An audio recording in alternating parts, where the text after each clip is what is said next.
Next ಮುಳಬಾಗಿಲಲ್ಲಿ MLA ಗೆದ್ಕೊಂಬ ಅಂತ ಹೇಳ್ರಿ. ಯಾರಿಗೆ? ಸಮೃದ್ಧಿ ಮಂಜುಗೆ ರೆಸ್ಪೆಕ್ಟ್ ಆಗಿ ಗೌರವವಾಗಿ ಒಂದ್ಸಾರಿ MLA ಅವರೇ. ಕ್ಷೇತ್ರ ಡೆವಲಪ್ಮೆಂಟ್ಸ್ ಬಗ್ಗೆ ಯೋಚನೆ ಮಾಡಬೇಕು, ಎಲ್ಲಾದ್ರೂ ವಿಶ್ವಾಸ ತಗಬೇಕು, ಮುಖ್ಯಮಂತ್ರಿ ವಿಶ್ವಾಸ ತಗಬೇಕು. ಫಸ್ಟ್ ಟೈಮ್ MLA ಆಗಿದ್ದೀನಪ್ಪ ಅಂತ. ನಾನು ಕೂಡ ಫಸ್ಟ್ ಟೈಮ್ MLA ಆಗಿದ್ದಾಗ 1.25 ವರ್ಷ ಮೈತ್ರಿ ಸರ್ಕಾರ ಆಯ್ತು. ಕುಮಾರಸ್ವಾಮಿ ಅವರ ವಿಶ್ವಾಸ ತಗೊಂಡೆ, ಕುಮಾರಸ್ವಾಮಿ ವಿಶ್ವಾಸ ತಗೊಂಡೆ. ಮತ್ತೆ ಯಡಿಯೂರಪ್ಪ BJP ಮುಖ್ಯಮಂತ್ರಿ ಆದ್ರು. ಅವ್ರ ಮನೆಗೆ ಹೋಗಿ ಕಾಲು ಇಟ್ಕೊಂಡೆ ನಮ್ಮ ಕ್ಷೇತ್ರಕ್ಕೆ ಅನುದಾನ ತರಕ್ಕೆ ಸಹಕಾರ ತಗೊಂತ ಇದ್ದೆ. ಬೊಮ್ಮಾಯಿ ಅವರು ಮುಖ್ಯಮಂತ್ರಿ ಆದ್ರು. ಅವತ್ತು ಕೂಡ ನಾನು ಬೊಮ್ಮಾಯಿ ಅವ್ರ ಮನೆಗಳಿಗೆ ಹೋಗಿ ಅವ್ರ ಆಫೀಸಿಗೆ ಹೋಗಿ ಕಾಲು ಇಟ್ಕೊಂಡು ನಮ್ಮ ಕ್ಷೇತ್ರಕ್ಕೆ ಡೆವಲಪ್ಮೆಂಟ್ಸ್ಗೆ ಅವಕಾಶ ತಗೊಂತ ಇದ್ದೆ. ಒಂದಿನ ನಾನು ಈ ತರ ಸ್ಟೇಟ್ಮೆಂಟ್ ಕೊಡ್ತಾ ಇರಲಿಲ್ಲ. ಇನ್ನೂ ಅಷ್ಟು ದೊಡ್ಡ ಲೀಡರ್ ಅಲ್ಲ, ಒಂದೊಂದ್ಸಾರಿ MLA ಆಗಿರೋರು.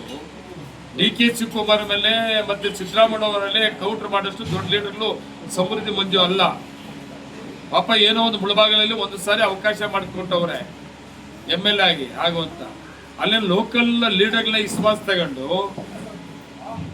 ಡೆವಲಪ್ಮೆಂಟ್ಸ್ಗೆ ಆದಷ್ಟು ಕೂಡ ಸಹಕಾರವನ್ನು ತಗೊಂಡು ಆ ಕ್ಷೇತ್ರನ ಉಳಿಸ್ಕೊಡೋದು ಬಿಟ್ಬಿಟ್ಟು ಭವಿಷ್ಯ ಹೇಳೋಷ್ಟು ಸರ್ಕಾರ ಕಿತ್ತಾಕೋಷ್ಟು ದೊಡ್ಡ ಲೀಡರು ಸಮೃದ್ಧಿ ಮಂಜು ಅಲ್ಲ.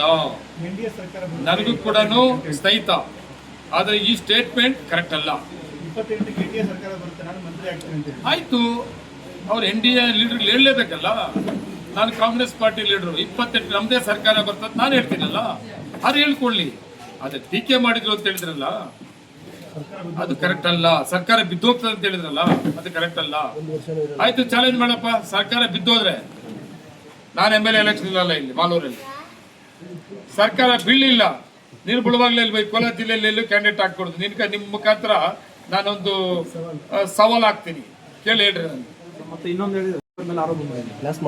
ನೋಡ್ರಿ, ಇರೋದ್ರಲ್ಲಿ ಪಾಪ ಈಗ SP ತುಂಬಾ ಸ್ಟ್ರಿಕ್ಟ್ ಆಗಿ ಕೆಲಸ ಮಾಡ್ತಾ ಇದೆ. ಬೆಟರ್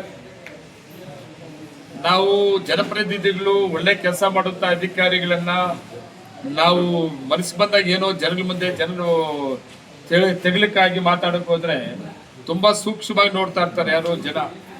ಸರಿ ಇಲ್ಲ ಅಂದ್ರೆ ನಾವೆಲ್ಲ ಸೇರಿ ಪಕ್ಷ ಪಾರ್ಟಿ ಬಿಟ್ಟು ಸರಿ ಇಲ್ಲ ನಾನು ಅಧಿಕಾರಿಗಳನ್ನ ಒಪ್ಕೋತೀವಿ. ನಾವು ಸರಿ ಇರೋ ಅಧಿಕಾರಿಗಳನ್ನ, ಒಳ್ಳೆ ಕೆಲಸ ಮಾಡ್ತಾರೋ ಅಧಿಕಾರಿಗಳನ್ನ ಈ ತರ ಹೇಳಿದಾಗ ನಾವು ಅದು ಸರಿ ಅಂತ ಹೇಳಕ್ಕಾಗಲ್ಲ.